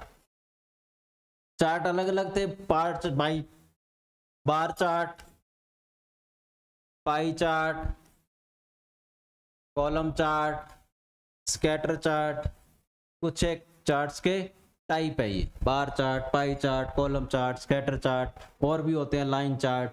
तो कुछ एक याद रख लेना इनके नाम। निम्नलिखित में से कौन सा पावर पॉइंट में व्यू का प्रकार नहीं है। पावर पॉइंट के कुछ एक व्यूज होते हैं, व्यूज में से क्वेश्चन बहुत बार उठाता है ये पावर पॉइंट के। तो ये क्या पूछ रहा है, पावर पॉइंट में व्यू का प्रकार नहीं है। कौन सा प्रकार नहीं है, स्लाइड शो होता है, शॉर्टर होता है। शॉर्टर क्या होता है, स्लाइड्स को आगे पीछे करने के लिए शॉर्ट करने, शॉर्ट का मतलब होता है असेंडिंग, असेंडिंग ऑर्डर या डिसेंडिंग ऑर्डर।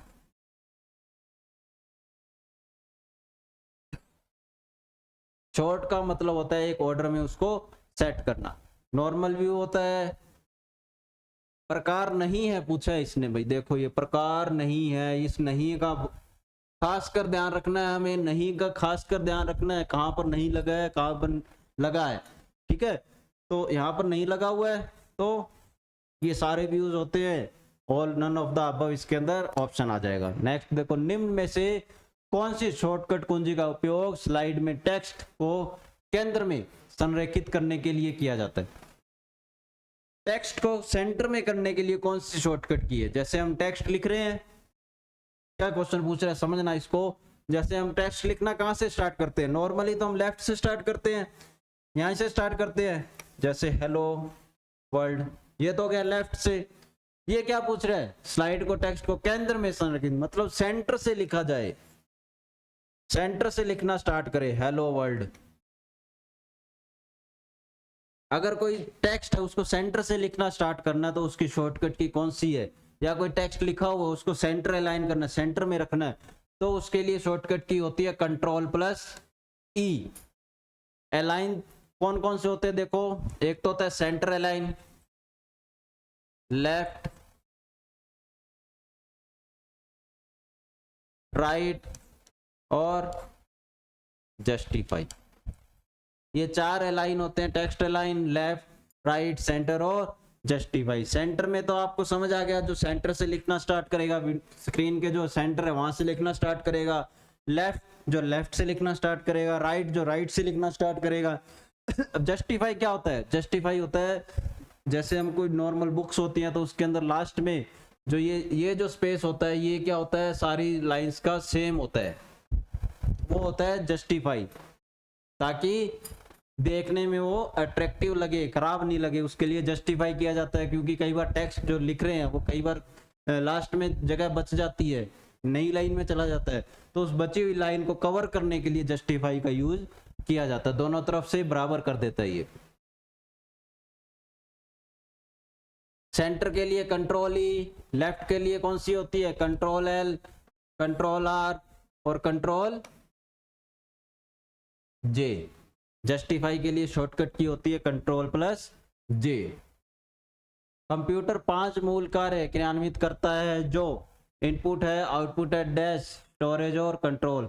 ये जब हमने क्लास स्टार्ट की थी उस टाइम देखा था कि कंप्यूटर के मेन काम होता क्या है, काम क्या करता है कंप्यूटर, उसके अंदर देखा था।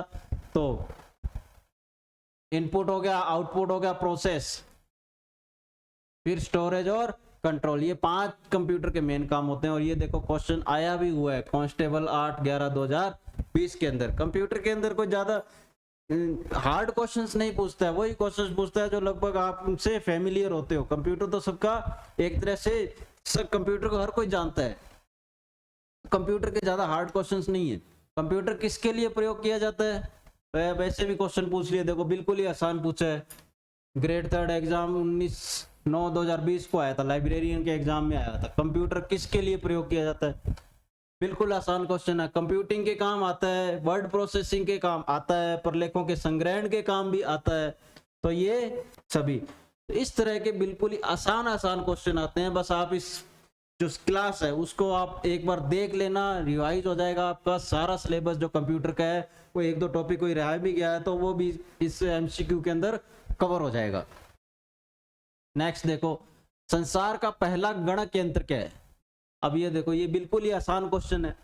आपने तो इससे ज्यादा डीपली कर लिया है, हमने जो सिलेबस किया है वो पूरा डीप जाकर सिलेबस कर लिया। और क्वेश्चन देखो किस तरह के पूछ रहे हैं, बिल्कुल ही ऊपर ऊपर से क्वेश्चन उठा रहा है। संसार का पहला गणक यंत्र क्या है? अबेकस, चाइना ने बनाया था अबेकस। पहला कौन सा गणक यंत्र? कैलकुलेटिंग डिवाइस किसको बोलते हैं? अबेकस को। किसने बनाया था? चाइना ने। निम्न में से कौन सा प्रथम पीढ़ी का कंप्यूटर नहीं है? नहीं है पूछ रहा है भाई, प्रथम पीढ़ी का कंप्यूटर नहीं है, तो नहीं है कौन सा है? ENIAC प्रथम पीढ़ी का कंप्यूटर, ENIAC फर्स्ट पीढ़ी का होता है। ये जो PDP 11 है ये क्या है? PDP 11 जो है वो प्रथम पीढ़ी का नहीं है, ये सेकंड जनरेशन का कंप्यूटर है। बाकी सब कौन से हैं? प्रथम पीढ़ी का। यही फर्स्ट पीढ़ी है, यही फर्स्ट है और ये भी फर्स्ट है। इसका पूरा नाम होता है इलेक्ट्रिक न्यूमेरिक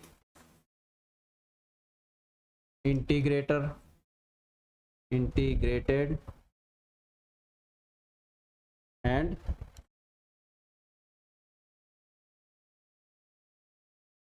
कंप्यूटर। और यूनिवेक का होता है universal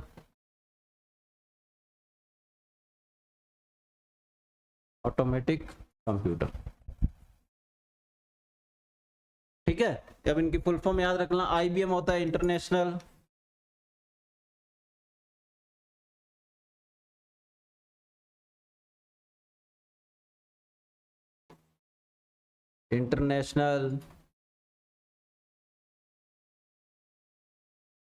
business machine. International business machine, ये सारे कौन से हैं? प्रथम पीढ़ी के। सिर्फ ये वाला जो है ये प्रथम पीढ़ी का नहीं है। सुमेलित कीजिए, सुमेलित करने, ये जनरेशन से रिलेटेड क्वेश्चन है, वीडियो 2021 में पूछा गया है। बिल्कुल ही आसान सा। अगर आपने पीढ़ियां देखी थी तो उसके अंदर देखो ट्रांजिस्टर कौन सी पीढ़ी में होता है, VLSI कौन सी पीढ़ी में था, मशीन लैंग्वेज कौन सी पीढ़ी में था, परम किस पीढ़ी में आया था। तो ये जो सुमेलित करने वाले क्वेश्चन होते हैं बिल्कुल ही आसान होते हैं। अगर इसमें से आपको एक या दो भी आ रहा होता है तो आप दूसरों को आसानी से कर लेते हो। अब देखो ट्रांजिस्टर कौन सी पीढ़ी का था, फर्स्ट पीढ़ी में क्या आए थे, वैक्यूम ट्यूब। दूसरी पीढ़ी में कौन आया था, ट्रांजिस्टर। उसके बाद मशीन लैंग्वेज, आपको पता है मशीन लैंग्वेज कौन सी पीढ़ी में आएगी, पहली पीढ़ी में आएगी। दो तो आपके ओके हो गए बिल्कुल। उसके बाद में VLSI very large scale integrated चौथी पीढ़ी में आया था। उसके बाद परम, परम क्या है, सुपर कंप्यूटर है। परम क्या है, सुपर कंप्यूटर है, सुपर कंप्यूटर है। तो परम कौन सी पीढ़ी का है, पांचवी पीढ़ी का। तो क्या हो गया, A B C और D। तो A के साथ क्या मैच कर रहा है, 3। B के साथ क्या मैच कर रहा है, 1। C के साथ कौन मैच कर रहा है, 4। और D के साथ कौन मैच कर रहा है, 2। 3 1 4 2। तो इस तरह के क्वेश्चन होते हैं जो बिल्कुल ही आसान होते हैं। बस एक दो अगर आपको आ रहे हैं तो बाकी आप आराम से कर लोगे। परम क्या होता है, सुपर कंप्यूटर होता है भारत का।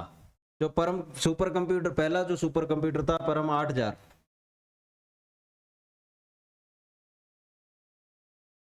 ये भारत का पहला सुपर कंप्यूटर,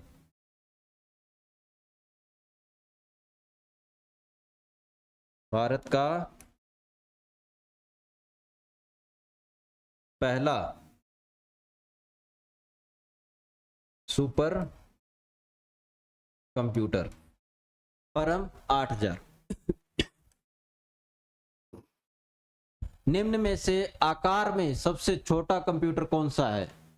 अब आकार में सबसे छोटा कंप्यूटर, जब हमने कंप्यूटर के प्रकार देखे थे तो आकार के आधार पर भी हमने इसके प्रकार देखे थे। सबसे छोटा कौन होता है, माइक्रो। फिर कौन होता है, mini, main frame, super computer.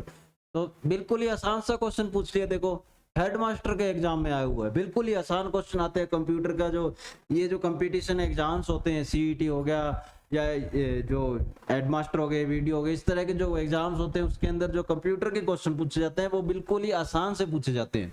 आप थोड़ा सा अगर आपने सीरियस होकर क्लासेस लगाई हैं, अगर क्लासेस कंप्यूटर की सीरियस होकर लगाई है पीछे वाली क्लासेस, तो आप इसको आराम से कर लोगे। इस एग्जाम में कोई दिक्कत नहीं आएगी आपको क्वेश्चंस करने में।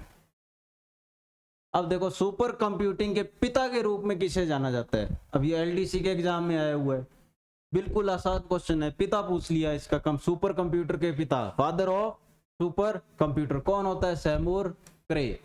सैमुर क्रे फादर ऑफ सुपर कंप्यूटर। अब ये तो हो गया सुपर कंप्यूटर। अब पूछ ले father of super, India super computer.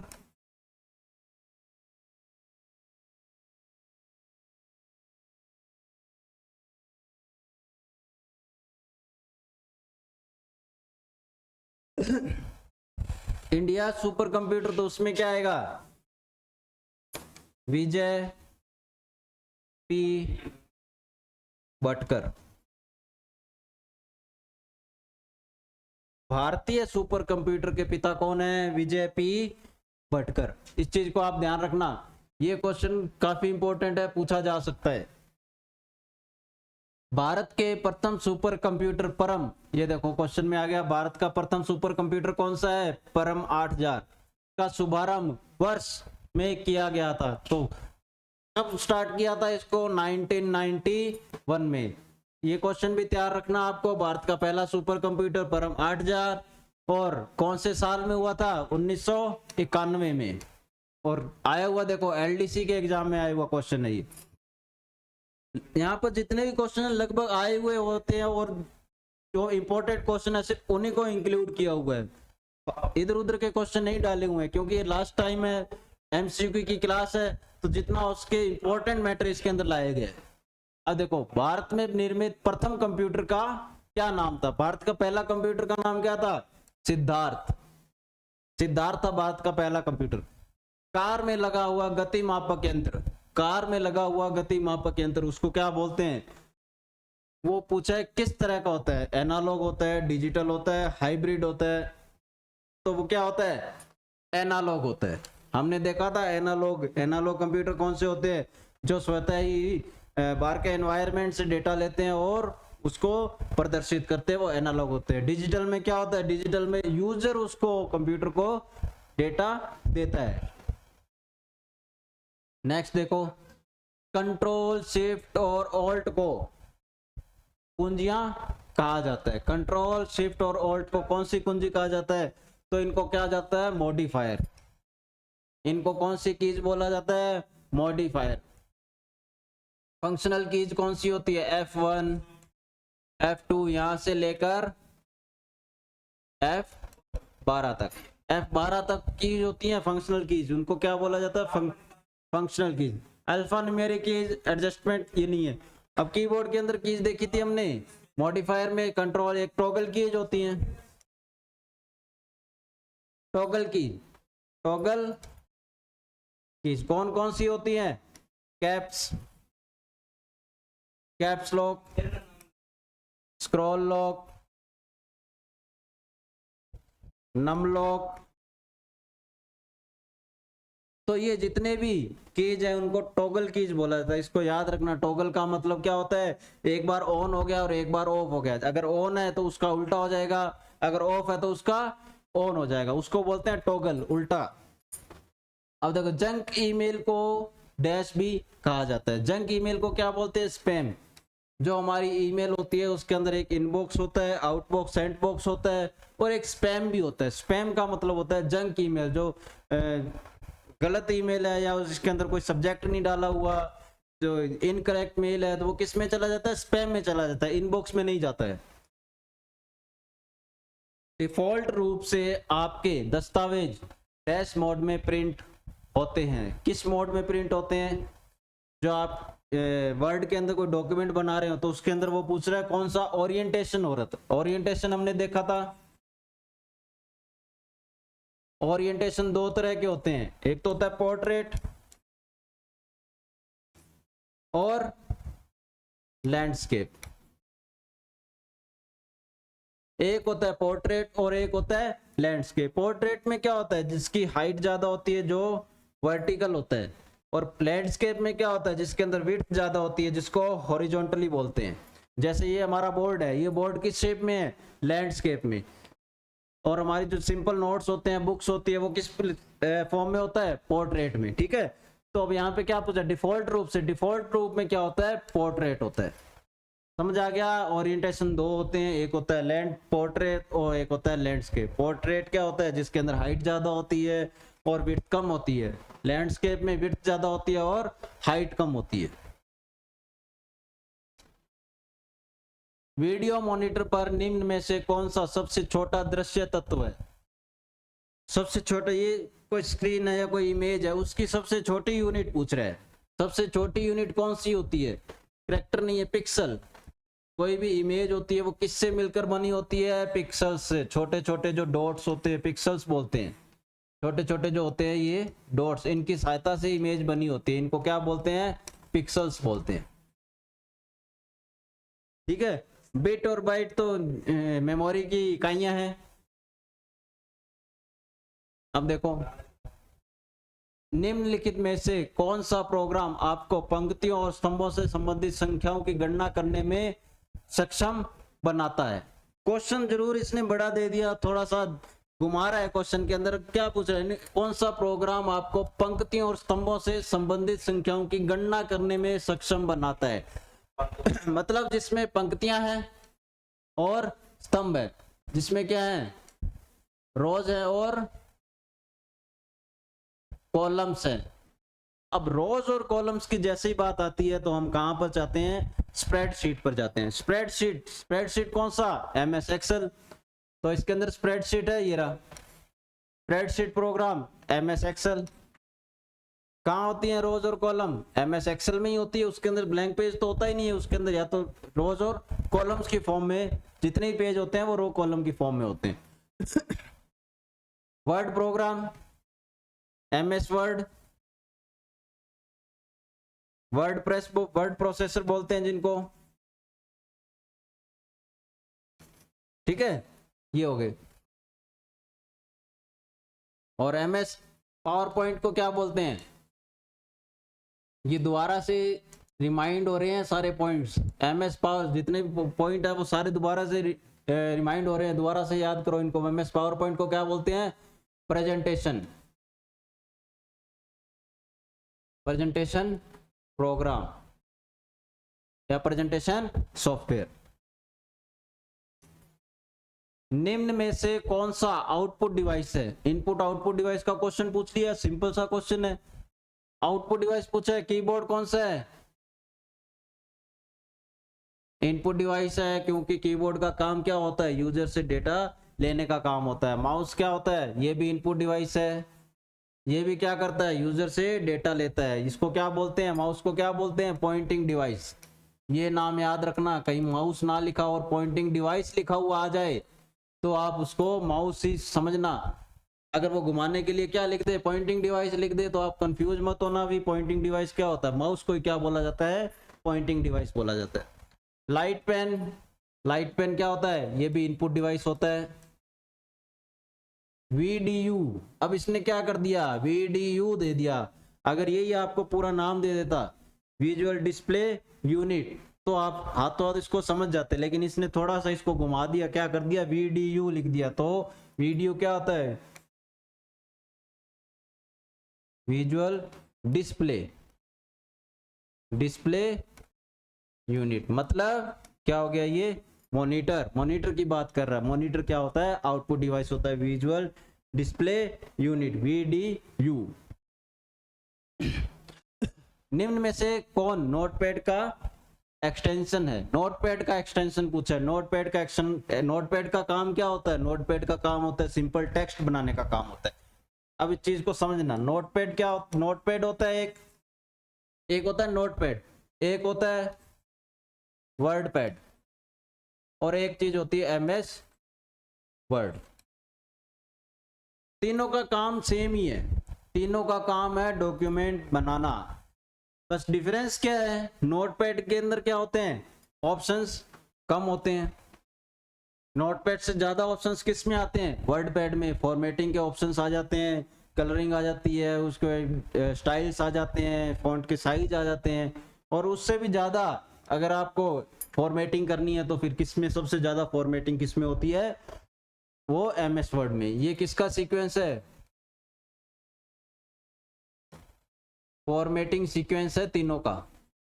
सबसे कम फॉर्मेटिंग किसमें होती है, नोटपैड में, उससे ज्यादा वर्ड पैड में, उससे ज्यादा MS वर्ड में। और तीनों है क्या, तीनों ही क्या चीज है, वर्डप्रेस है। तीनों ही क्या है, वर्डप्रेस प्रोग्राम है, वर्डप्रेस प्रोग्राम होते हैं ये तीनों, क्या है, वर्डप्रेस प्रोग्राम। अब यहाँ पे क्या पूछ रहे हैं, इनमें से कौन नोटपैड का एक्सटेंशन पूछ रहे हैं। तो नोटपैड का टेक्स्ट फाइल बनती है .txt। XLS किसका होता है, MS एक्सेल का। 2003 तक ये होता था, अप टू 2003। अब 2003 के बाद जब 2007 आया, MS ऑफिस 2007 आया, तो उसके अंदर क्या आ गया, 2007 में क्या आ गया, एक्सटेंशन एक और ऐड कर दिया, XLSX। XLS तो था इसके अंदर, और XLSX भी आ गया 2007 से। जो उसके बाद के जितने वर्जन है वो सारे एक्सटेंशन उसके अंदर XLSX। और .ppt, power point MS, power point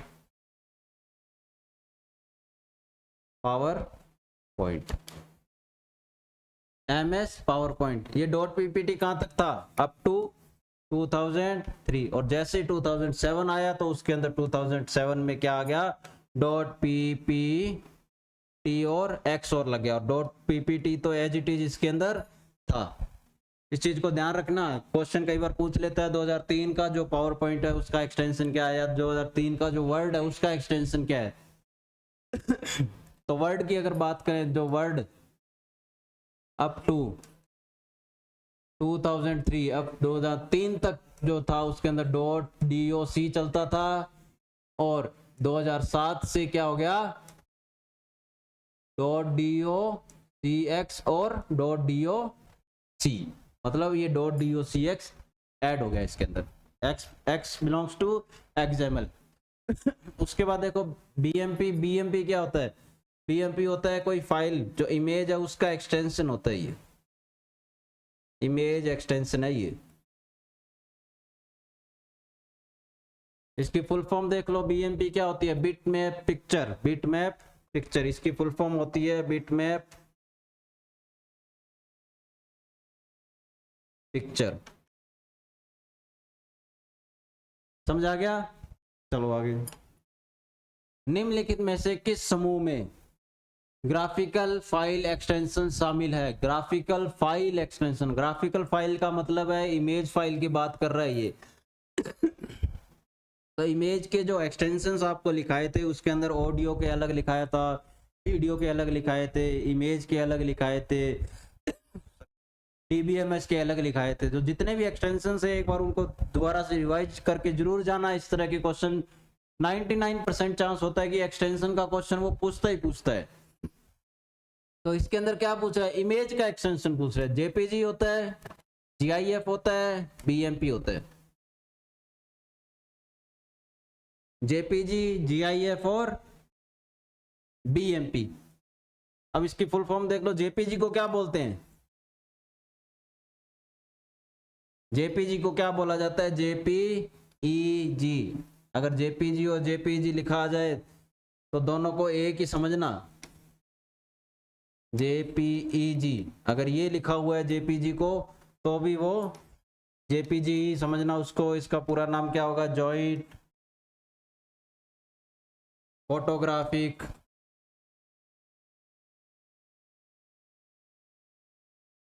expert, joint photographic expert group. ठीक है,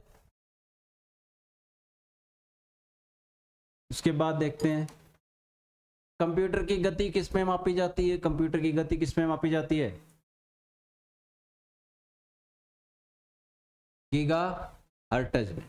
उसकी स्पीड किस में नापी जाती है? गीगा हर्ट्ज में नापी जाती है। कोई भी प्रोसेसर है उसकी स्पीड किस में देखते हैं? गीगा हर्ट्ज में। ठीक है,